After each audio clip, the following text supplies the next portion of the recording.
discuss to you is all about the fallacy and its types. So, I know that some of you are familiar with the word fallacy and some of you are not. So, let me unlock first the word fallacy. So, fallacy comes from the Latin infinitive verb fallere, which means is to deceive. So, fallacy, it is an argument that where the main intention is to deceive others. So, it is commonly used in debates, discussions to manipulate the others. So, it is an error in reading that can lead to argument that appears to valid sound but it's actually not. So, I have an example of fallacy. So, for example, all birds can fly. Penguins are birds. Therefore, penguins can fly. So, in this argument appears to be logical and valid as it follows a clear reasonable sequence of statement. However, kung mapapansin natin or kung titingnan natin, we can see that this argument is flawed because it overlooks the fact that penguins are flightless birds. So, alam naman natin na yung penguins is hindi talaga sila nakakalipad. So, naging fallacy siya kasi because of our conclusion na therefore, penguins can fly. So, alam naman natin na yung penguins is hindi talaga yan sila nakakalipad. Kaya siya naging fallacy. So, always remember that fallacy can be unintentional and intentional. Fallacies does not exist in reality. Kasi kung mapapansin talaga natin sa example ko na all birds can fly, penguins are birds, therefore, penguins can fly. So, mapapansin natin na hindi naman talaga nag-i-exist yung mga penguins na nakakalipad. Hindi naman talaga sila nakakalipad. So, based on Aristotelian principle, it gives us the two classification of fallacy. They are the fallacy of language and the fallacy of confusion. So, that will be the assigned topic of Miss Benito. Thank you. Good morning everyone, I am Asnaima M. Benito, BSN English 2. So the topic that I will discuss is the fallacy of language. So, fallacy of language is related to various kind of ambiguity which consists of using the language in different arguments as though their meanings are related in the same sense.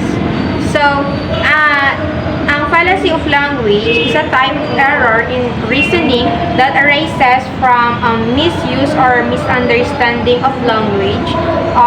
It occurs when wording arguments is ambiguous, misleading, or otherwise obscure the true meaning of the premises or the conclusion. So here the fallacy of language, it is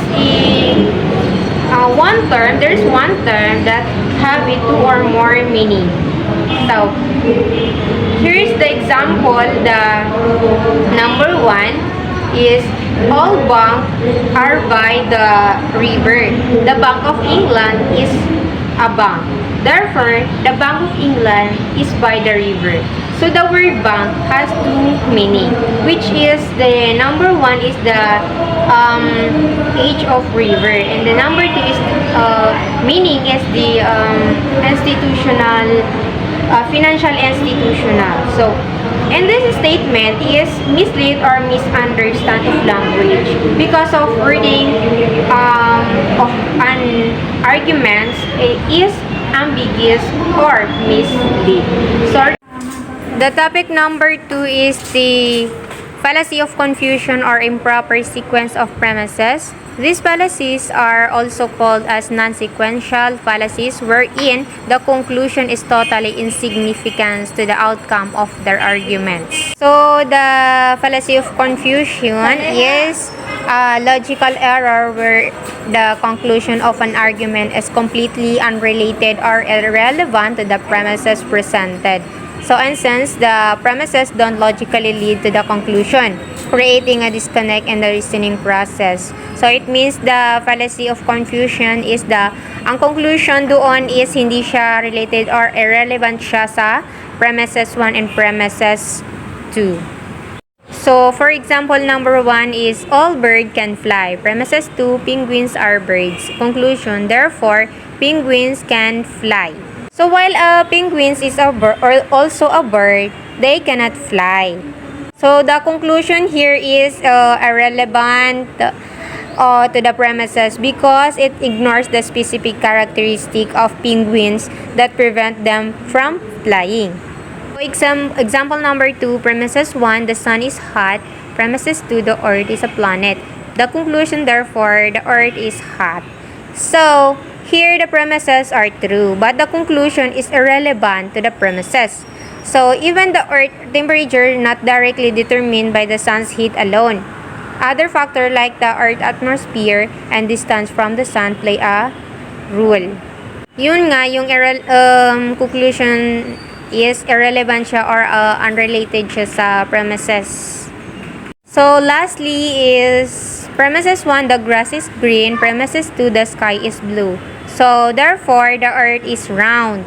So, the explanation here is, this is a classic example of a non-sequential fallacy.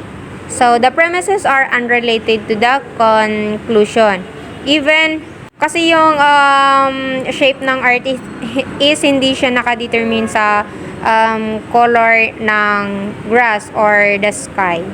So very irrelevant ang conclusion ng fallacy of confusion. Nako-confuse tayo sa result ng premises 1 and 2.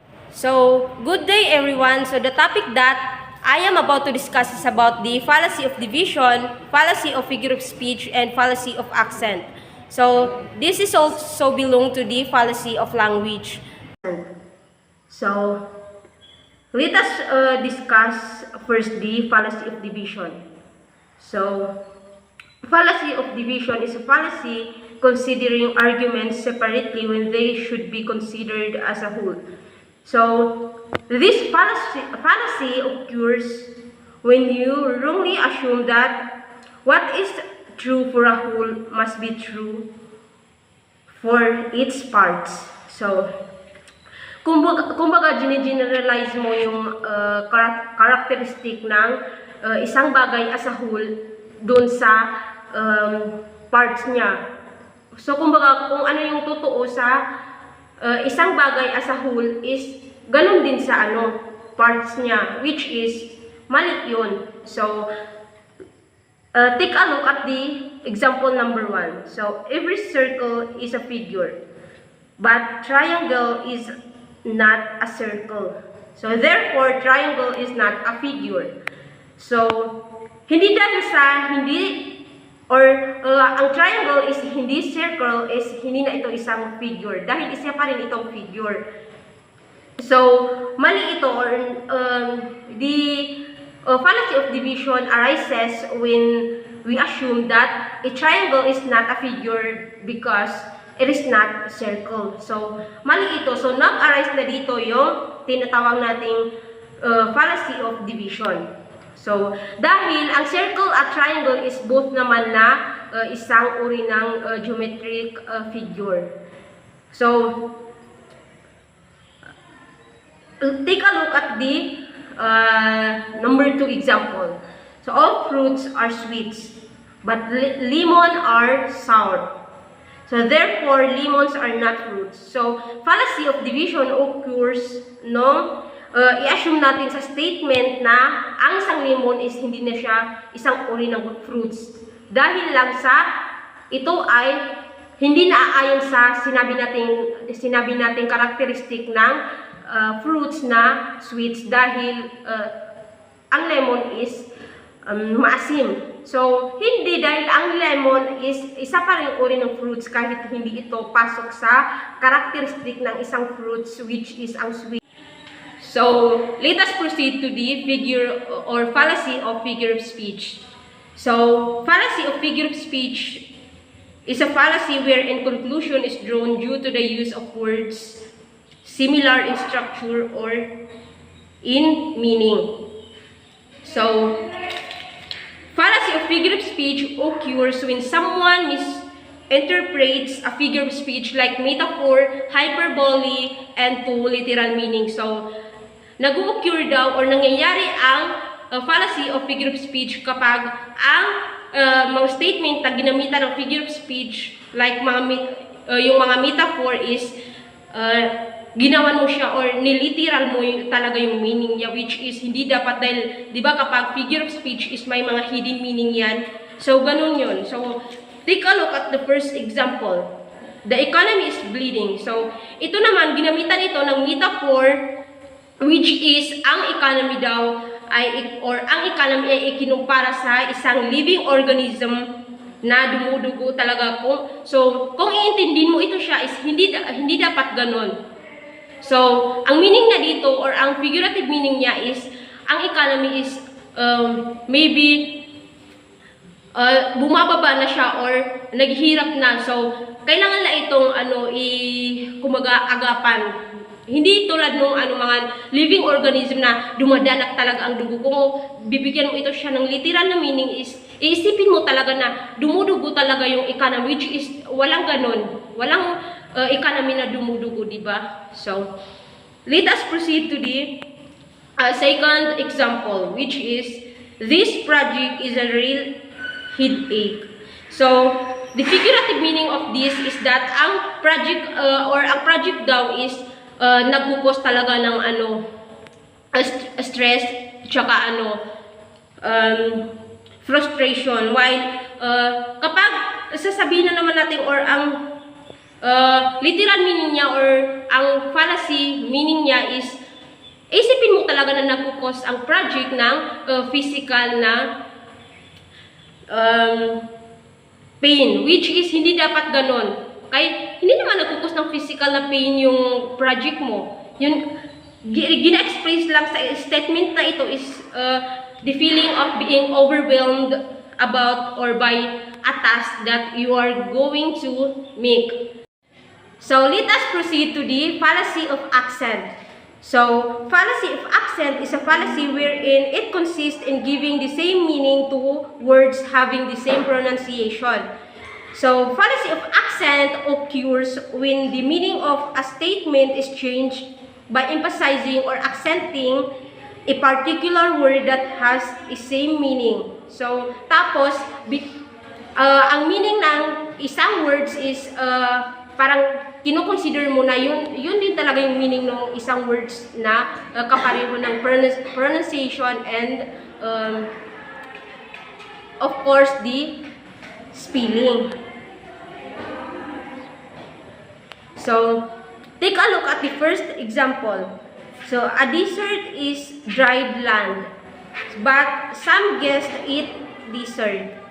Therefore, some guests eat dried land. So, fallacy occurs when conclusion suggests na nakakain daw ang desierto, which is yung tinutukoy na dried land, which is hindi naman yun yung nakakain na dessert dahil yung mga matatamis na pagkain ang ginamin dito sa pwedeng kainin. So, take a look at the example number 2. A sale is a part of a boat, but a sale is a discount. Therefore, a discount is a part of a boat. So, the fallacy leads to incorrect conclusion that a discount is a part of a boat. So, hindi naman yung boat na yun or hindi naman yung sale na tinutukoy dito is hindi naman yung part ng boat dahil yung discount. So, therefore, hindi discount yung tinutukoy na sale. Magkaiba ng meaning, so binigyan natin sila ng same meaning. So, hindi dapat ganon para maiwasan yung fallacy of accent. So, let us proceed to the number 3 example. So, a lead is a type of metal, but lead is a clue. Therefore, clue is a type of metal. So, the fallacy arises by emphasizing the difference in pronunciation between lead and lead, to suggest that a clue is a type of metal, which is, hindi naman yung clue is, hindi yun siya type of metal, but lead lang yung English niya, or hindi mo siya pwedeng bigyan ng meaning na isa siyang metal dahil ang tinutukoy na lead dun sa unang word is yung lead na clue. So, therefore, hindi mo siya ito pwedeng i-consider as a metal dahil iba na yung meaning nito. So, that's all. So, always remember that when we say fallacy, it is about deceiving others, or these are the statements that are made to deceive others. So, fallacy is also an error, arguments, or statements. So, that's all. Thank you. Good day everyone, my name is Arjun Nasas, and my topic I will be discussing the fallacy of confusion or improper sequence with ignoratio elenchi, argumentum ad hominem, and argumentum ad populum. So these are my main topic, these three. So first let's talk about fallacy of confusion or improper sequence, a brief discussion about it. So these fallacies are also called as non-sequential fallacies, wherein the conclusion is totally insignificant to the outcome of the argument. So basically, these fallacies occur when the logical connection between the premises and the conclusion is flawed, regardless of the truth or accuracy of the premises. So now let's go on to the first topic, which is ignoratio elenchi. So the word ignoratio elenchi comes from the Latin word uh, ignoratio, which basically means ignorance, and elenchi, which means refutation. So another word of this ignoratio elenchi is ignorance of the proof. We are ignoring the proof of the premises or the main topic. So it is therefore a fallacy wherein something is totally irrelevant to the issue that being discussed. So it is refers to the fallacy of presenting an argument that may seem logical but actually avoids addressing the main point of the context or the content. This fallacy may occur or occurs when someone responds to an argument by diverting attention away from the main topic at hand. So we have here an example. The food supplies are insufficient to underdeveloped countries, but birth control regulates underdeveloped countries, therefore, birth control assures the food supply. So it is ignorance of the proof or ignoratio elenchi ad ignoration or ignoratio elenchi, because the conclusion talks about birth controls and it is not logically follow the premises provided. The argument shift the focus of the issue of insufficient food supplies in underdeveloped countries to the regulation of population growth through birth control. So it actually diverts the attention about the birth control of this underdeveloped country. So another example, why why debate the death penalty when there are innocent people wrongly accused? So it is example of ignorance of the proof, because the argument shift the focus from the death penalty debate to wrongly imprisoned, failing to engage the original discussion on the capital punishment. Another example is, how can you say I'm lazy when you forgot to do your chores yesterday?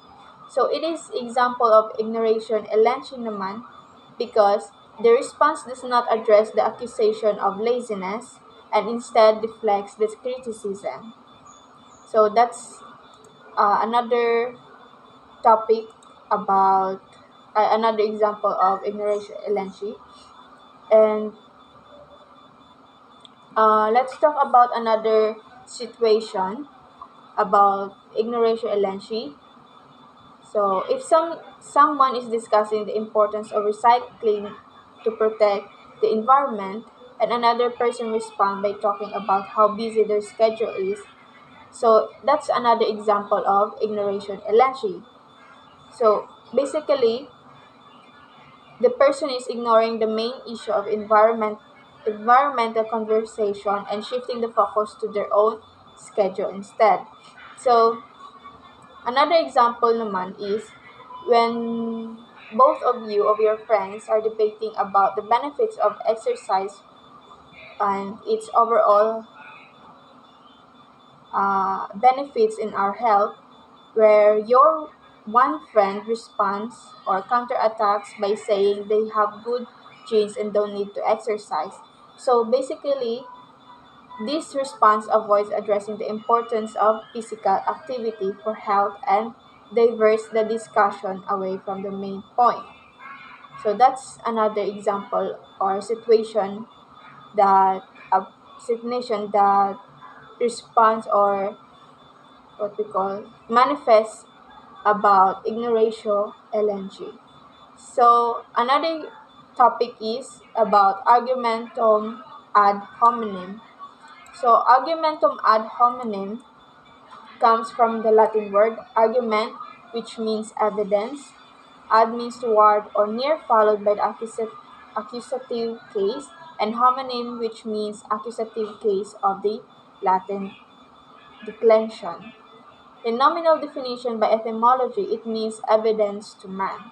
It is fallacy wherein focuses on the personality of a man rather than the praise of an argument. So, another word of argument ad hominem is argument against person. So, you are attacking the personal uh, personal problem of a person. So, it is a fallacy where someone attacks the person making an argument rather than addressing the argument itself. So this fallacy involves diverting attention from the topic at hand by focusing on the characteristic or circumstances of individual making the argument rather than the validity of the argument. So we have here example number one. Look at Marianne Rivera advertising the tuna in can, but she refused to eat tuna because that is only for the poor people. So basically, this example is attacking the personal characteristic of Marianne Rivera. So it is example of uh, argumentum ad hominem.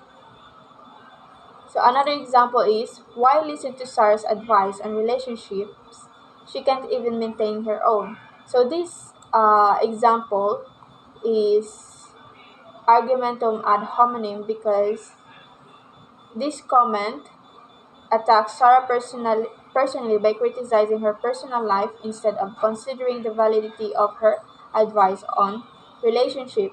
Instead instead of giving a chance to Sarah to accept her advice, but you then criticize her own characteristic that she in herself, she or Sarah cannot even maintain a strong relationship of her own.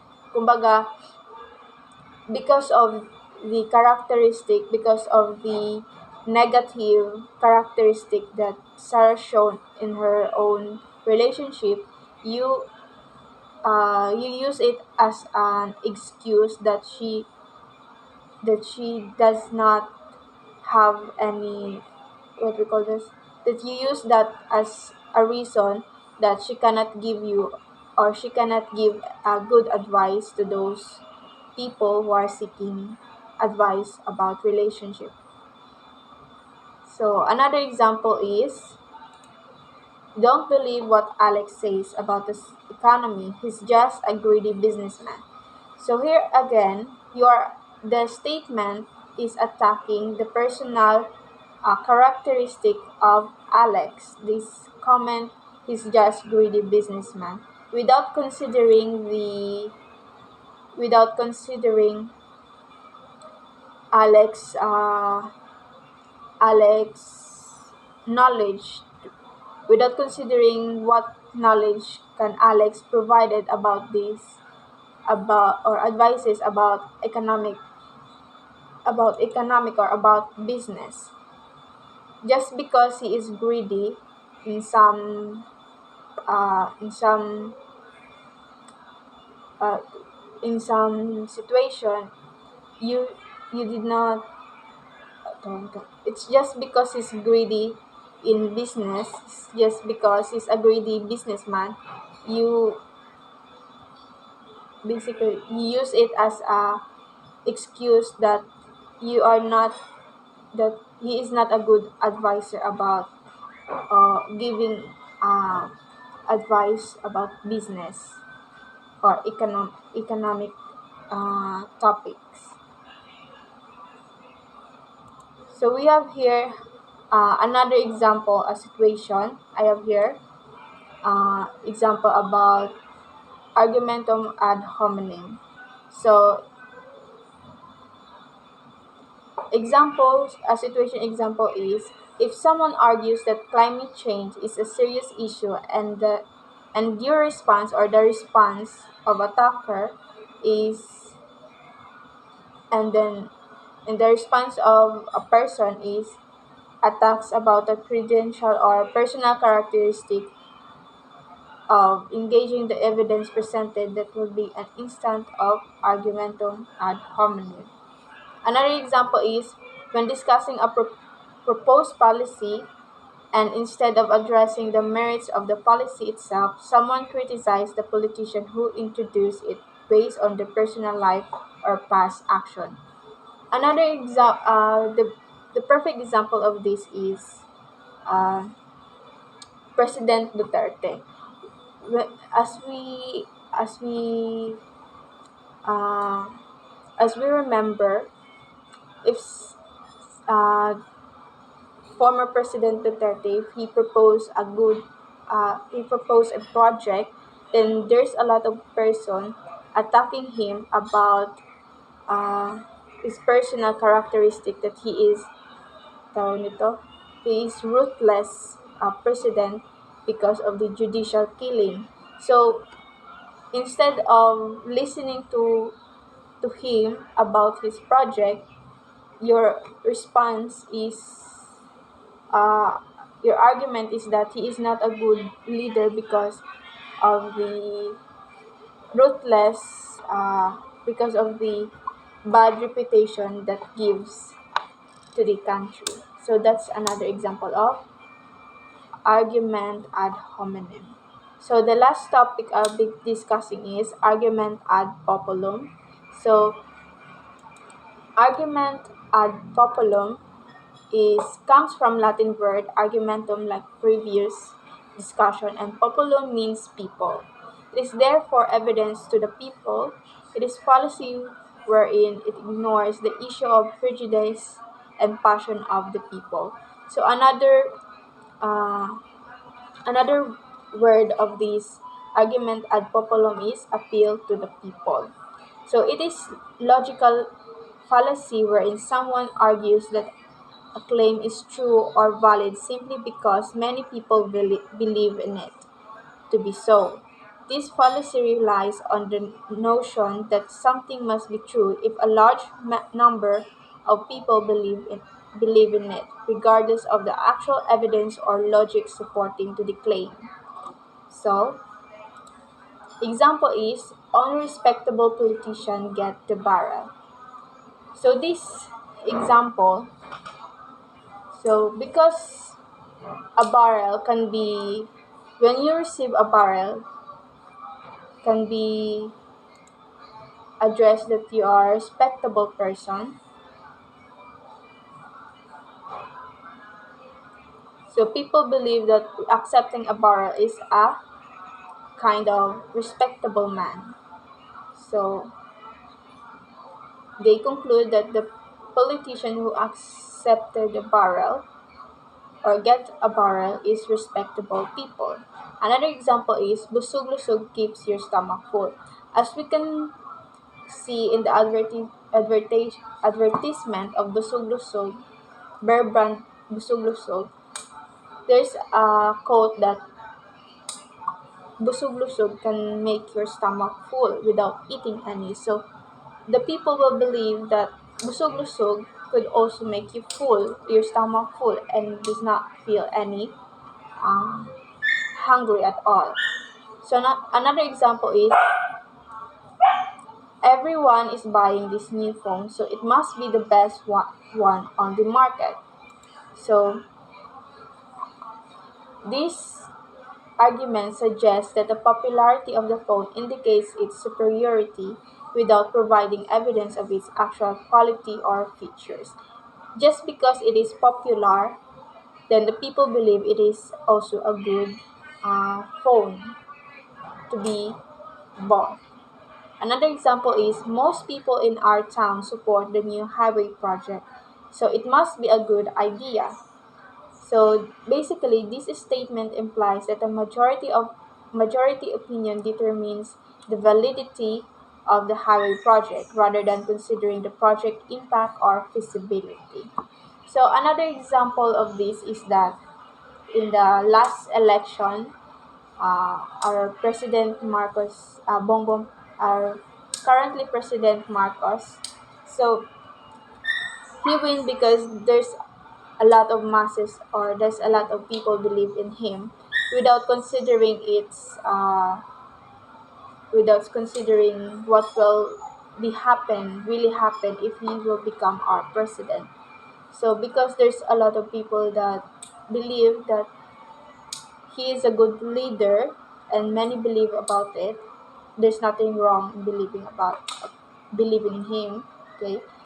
But because the masses, the people believe in him, so other people also influence in that kind of mindset. So that's another example of argument ad populum. So another example in political context is that if someone argues that the policy must be good because it is supported by the majority of the population without providing a reasoning or evidence for why the policy is beneficial, that will be an instance of argumentum ad populum. Well, I guess that's all my topic for today. I hope you gained something about my topic and thank you for listening. Goodbye. Good day and assalamu alaikum mayamundai Saifuddin. And today we're going to talk about the argumentum ad misericordiam and argumentum ad baculum, also the fallacy of accident. So argumentum ad misericordiam and argumentum ad baculum are both fallacies of reasoning. But before anything else, we're going to talk about the argumentum ad misericordiam. So, argumentum ad misericordiam is, these Latin terms means appeal to pity. It occurs when someone tries to win an argument by appealing to emotions like pity or sympathy rather than presenting the logical reasons. So, for instance, here in argumentum ad misericordiam, the example number one argument stated that Angela should pass the exam because she is sick. But now, if we present the logical reasoning in this argument, just because Angela is sick doesn't automatically means she should pass. Because illness is not a valid reason for a good or passing grades. Okay, so example argument number 2 stated that John should have extra credit because he has a sad family situation. But if we consider or if we present the logical reasoning here in this argument, is that John's personal situation is emotional. Yes, it is emotional, but it doesn't justify extra credit unless it directly affects his ability to perform academically. And that's the example for the argumentum ad misericordiam. Now let's proceed to argumentum ad baculum. Argument ad baculum, it is a fallacy where evidence is accepted due to physical or moral pressure, like threats or coercion. rather than based on its merits. So, example argument number 1 state that you must donate to the charity or face social isolation. So, kailangan daw mag-donate doon sa charity na yon, or parang pag hindi ka nag-donate ay parang wala ka ng sense of belonging sa society na yon. But if we consider applying the logical reasoning in that or in this argument, using social pressure or threats doesn't make the argument valid.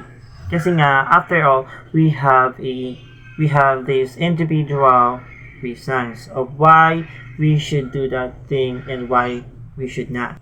Helping people should be from our hearts, not just because you want to show to the world that you are kind, but deep inside you're not. Because social pressure or threats is also known as it manipulates people decision based on fear. Okay, so example argument number 2. Vote for me or your community will suffer. So according to the argument, you have to vote me or your community will suffer. But in a logical reasoning, threatening negative consequences to manipulate votes, it's not a valid reason to support a candidate. As I said earlier, that if the person manipulates people decisions based on fear or threats, like coercion, is not good. Therefore, you don't have to support that candidate. And also, that argument is invalid. And that is an example of argumentum ad baculum. Argumentum ad baculum is like a false conclusion of a false reasoning. That is the argumentum of baculum. Now, let's proceed to fallacy of accident. So, fallacy of accident. This fallacy occurs when someone mistakenly applies a general rule that has exception to a specific situation, where those exceptions don't apply. For instance, we have 2 examples. Okay, so number 1 example is like, all birds can fly. Tweety the penguin is a bird, so Tweety can fly.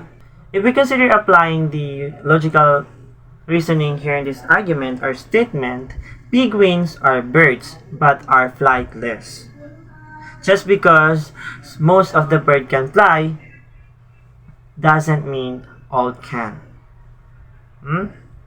Parang misunderstanding lang siya, like this fallacy of accident is like when someone mistakenly applied a general rules that has exceptions. So parang gi-generalize mo na, like sinabi mong lahat ng bird ay nakakalipad. Pero may mayroon din mga ibon. Meron din mga ibon na ibon sila pero hindi sila makalipad. Tulad na lang ng penguin at ducks, because ducks are birds also. And their wings is their vestigial part, which is yun yung parang hindi nila, parang walang purpose, like hindi nila magamit. And that is example number 1. Example number 2 of fallacy in accident. All students love math. Sarah is a student, so she must love math. But again, if we're going to consider applying the logical reasoning here in this argument, is like, assuming all students love math is a generalization. And as I said earlier that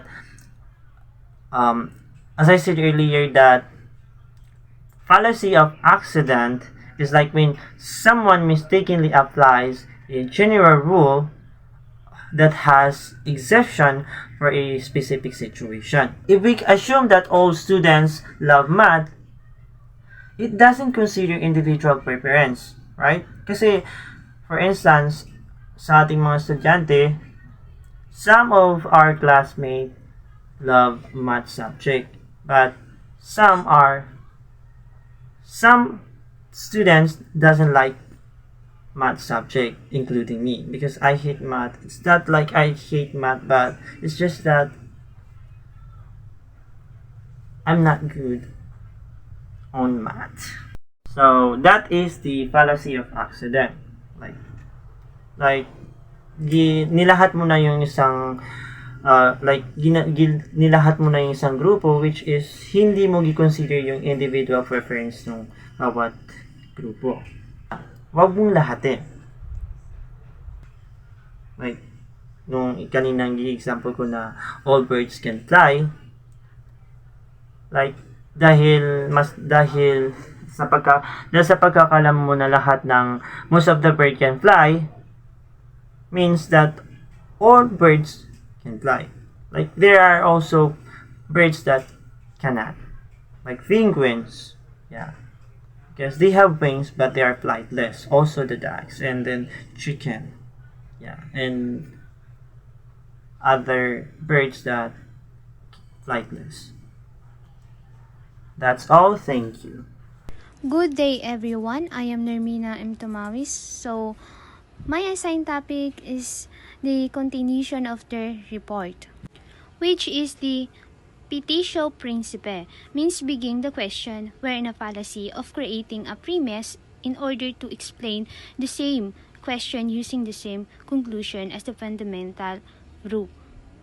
So, it means, dito sa petitio principe, inaano natin dito, dinidefine natin yung isang words. For instance, define a gentleman.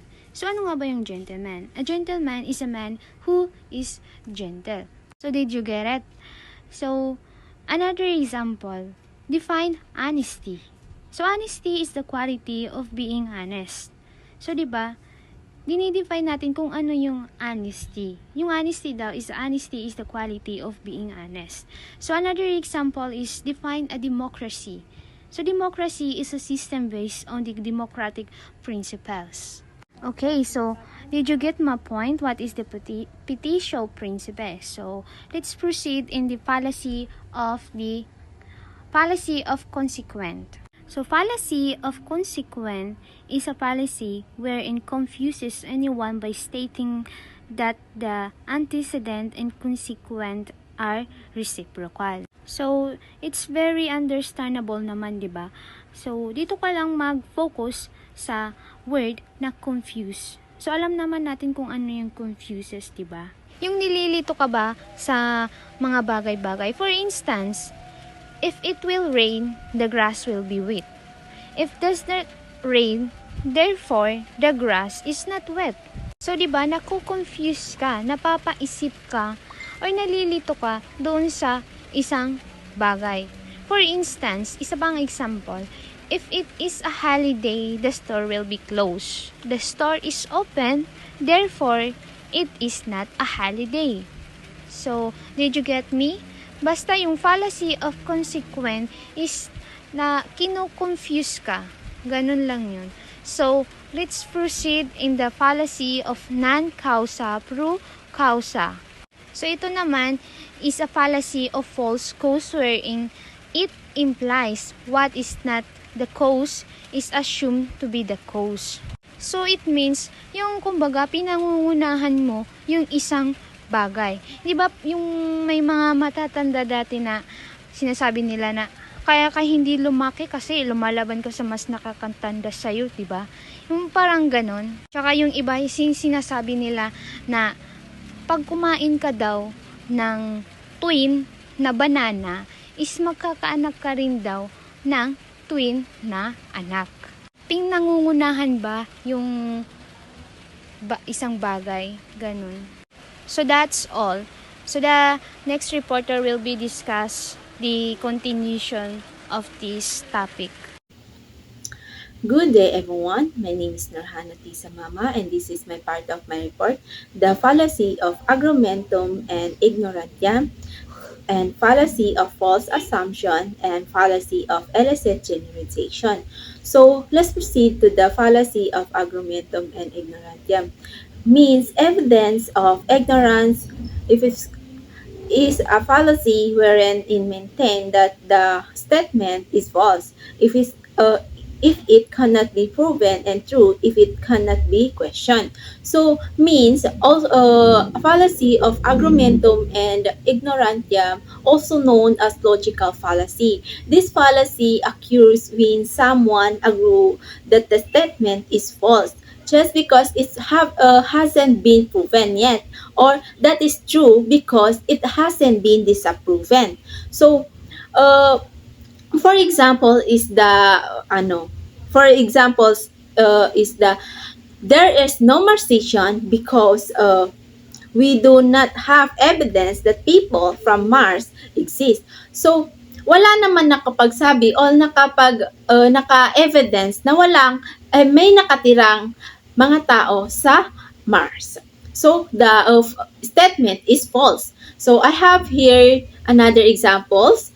Since no one has ever proven that ghosts doesn't exist, so they must be real.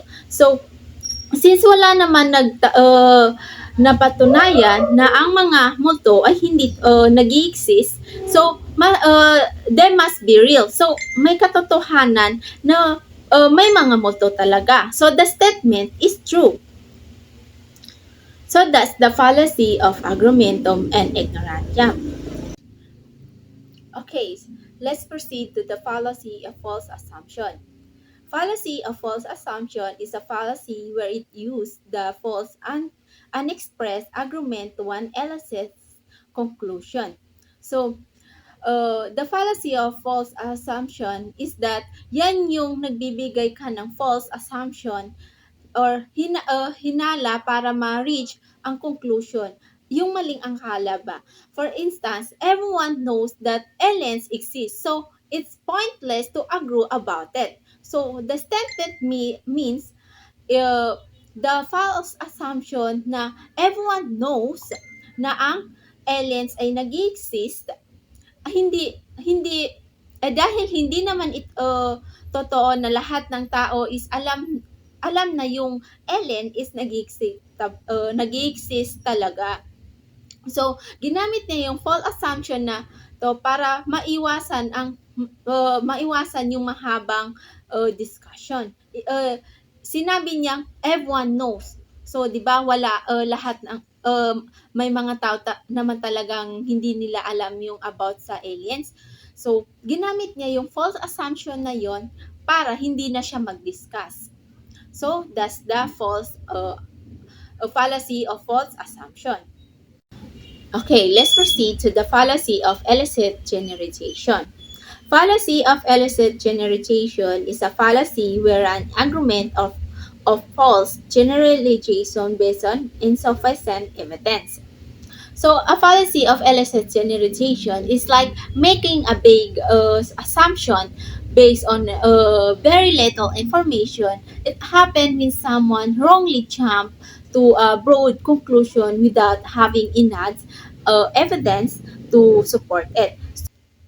Okay, for instance, Angela is present during the crime, therefore Angela is an assassin. So kahit wala silang ebidensya is sinabi nila na si Angela ay isang assassin without the enough evidence na isang nga bang assassin si Angela. So, the fallacy of illicit generalization is nagkukonklud ka agad without having enough information. So, that's the fallacy of illicit generalization. So, that's all. Thank you.